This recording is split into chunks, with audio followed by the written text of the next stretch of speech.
Good day everyone, we are the BBM group and for today's lesson we are going to talk about pregnancy test. By the way, I am Miss Alea Di Maampaw. The overview of the topic. A pregnancy test can tell whether you are pregnant by checking for a particular hormone in your urine or blood. The hormone is called human chorionic gonadotropin HCG. HCG is made in a woman's placenta after a fertilized egg implants in the uterus. It is normally made only during pregnancy. HCG mediates its action through the LH-HCG receptor, and its major function is to maintain the progesterone production of corpus luteum during early pregnancy. A urine pregnancy test can find the HCG hormone about a week after you've missed a period. The test can be done in a healthcare provider's office or with a home test kit. These tests are basically the same, so many women choose to use a home pregnancy test before calling a provider. When used correctly, home pregnancy tests are 97 to 99% accurate. A pregnancy blood test is done in a healthcare provider's office. Blood test is often used to confirm the result of a home pregnancy test. They can pick up HCG earlier in a pregnancy than urine test can. Blood tests can tell if you are pregnant about 6 to 8 days after you ovulate. The physicians use two types of blood tests to check for pregnancy. Quantitative blood test or the beta HCG test measures the exact amount of HCG in your blood. A blood test can detect pregnancy even before you've missed a period. Pregnancy blood tests are about 99% accurate. A result of 0 to 5 mean length of uterance per ml of HCG means there is no pregnancy, and more than 0 to 5 mean length of uterance per ml of HCG means that there is a pregnancy. All pregnancy tests detect the hormone human chorionic gonadotropin HCG, which starts to be produced about or around 6 days after fertilization. Most pregnancy tests come in a box that contains 1 or 2 long sticks. You pee on the stick or you can use the pipette provided and drop a small amount of urine and the result appears on the stick after a few minutes. As you can see in the picture, those are the equipment or materials that you can be seen in a pregnancy rapid test that you can buy over the counter. Now, let's talk about the specimen collection for the pregnancy test. Urine is the specimen collected for pregnancy test. A urine specimen must be collected in a clean and dry container. Our first morning urine specimen is preferred since it generally contains the highest concentration of HCG. However, urine specimen collected at any time of the day may be used. And I am Macy Wayne L. Ingalia and I am here to tackle about the interpretation and results of the pregnancy tests. Materials provided are 10 testing devices in protective pouch with a desiccant and 10 disposable pipettes for single use only. Materials provided materials required but not provided are specimen collection container and timer. Okay, first, allow the test device, urine specimen, and or controls to equilibrate to room temperature which is 15 to 30 degrees Celsius prior to testing. Next is bring the pouch to room temperature before opening it. Remove the test device from the sealed pouch and use it as soon as possible. Then place the test device on a clean and level surface. Hold the dropper vertically and transfer 3 full drops of urine to the specimen of the test device, and then start a timer. Avoid trapping air bubbles in the specimen. The result should be interpreted between 3 to 5 minutes, and confirm negative results at 10 minutes. Take note, do not interpret results exceeding to 10 minutes. Sa inyong makita na picture sa ubos, na may makita dara sa inyong left, muna siya ang positive na result. Then, ang next ana niya is negative, kanang one red line. And next two is invalid na results. As I have mentioned, At positive, two distinct red lines appear. One line should be in the control region and the other line should be in the test region. Take note that the intensity of the red color in the test line region will vary depending on the concentration of HCG present in the specimen. Therefore, any shade of red in the test region should be considered positive. Negative, one red line appears in the control region. No apparent red or pink line appears in the test region. And sa invalid naman, control line fails to appear. Insufficient specimen volume or incorrect procedural techniques are the most likely reasons for control line failure. Review the procedure and repeat the test with a new test device. If the problem persists, discontinue using the test kit immediately and contact your local distributor. Now, let's proceed to quality control. A procedural control is included in the test. A red line appearing in the control region is the internal procedural control. It confirms sufficient specimen volume and correct procedural technique.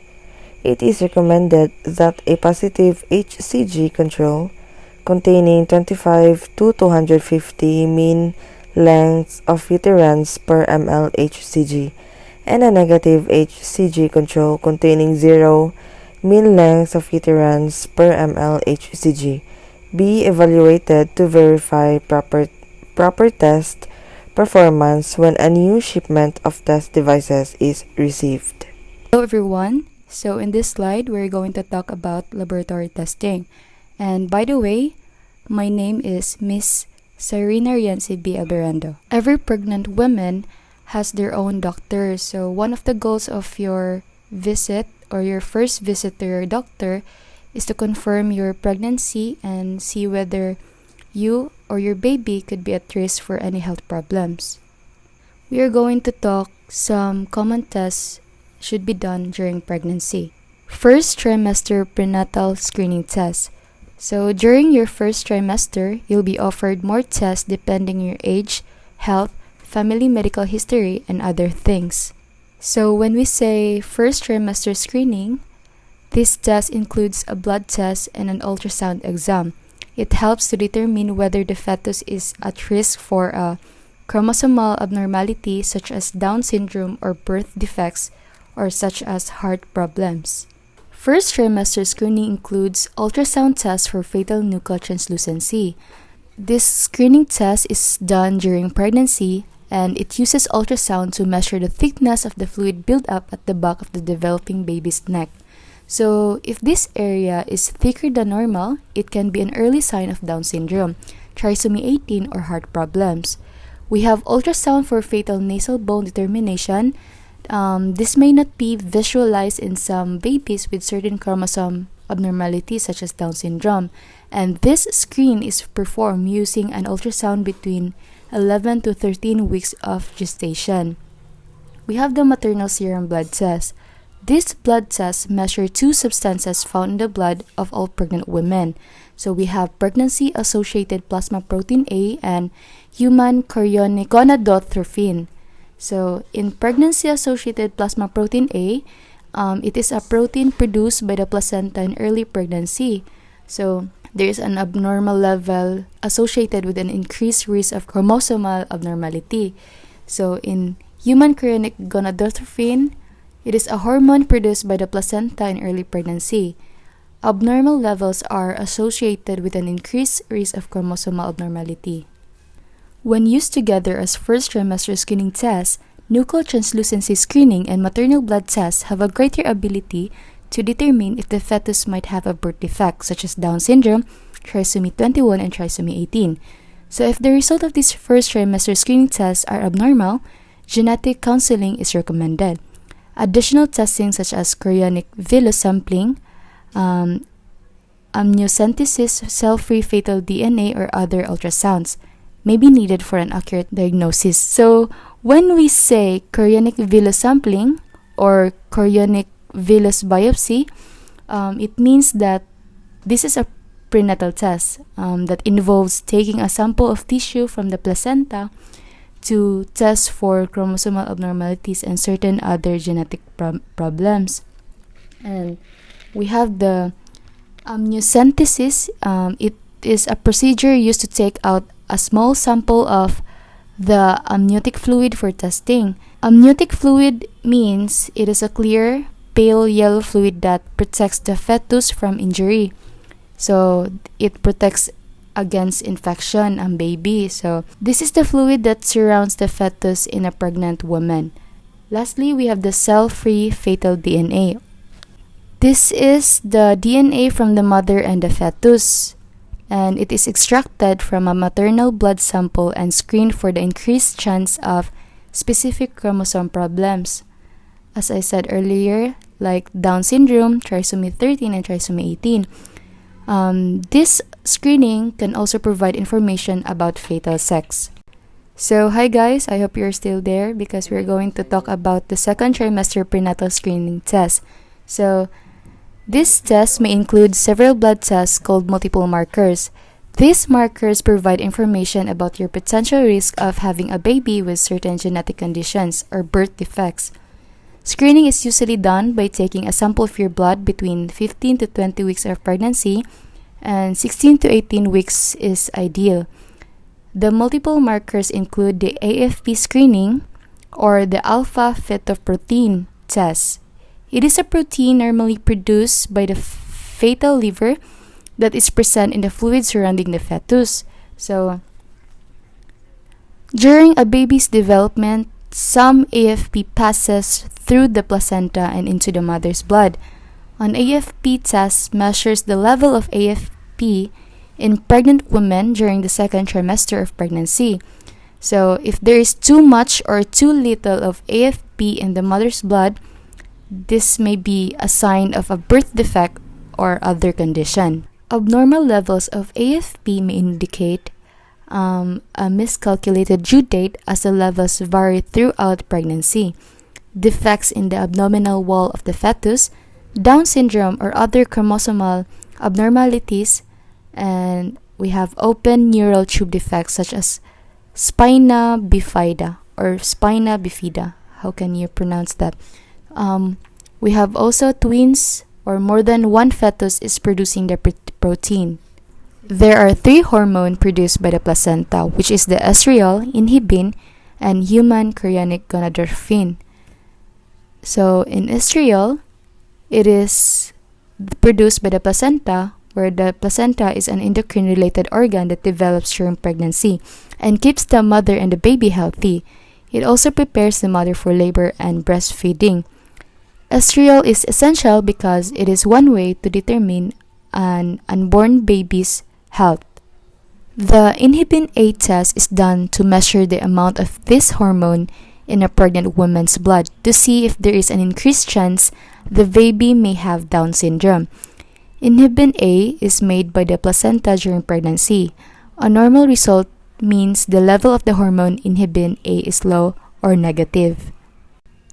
The HCG mediates its action through the LH or the luteinizing hormone or the HCG receptor, and its major function is to maintain the progesterone production of corpus luteum during early pregnancy.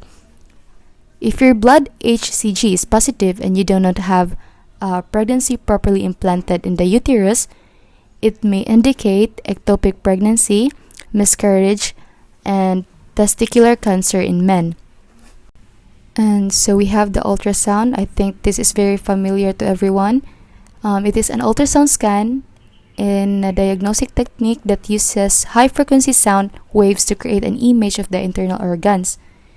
It is a screening ultrasound that's sometimes done during the course of your pregnancy to check normal fetal growth and to verify the due date.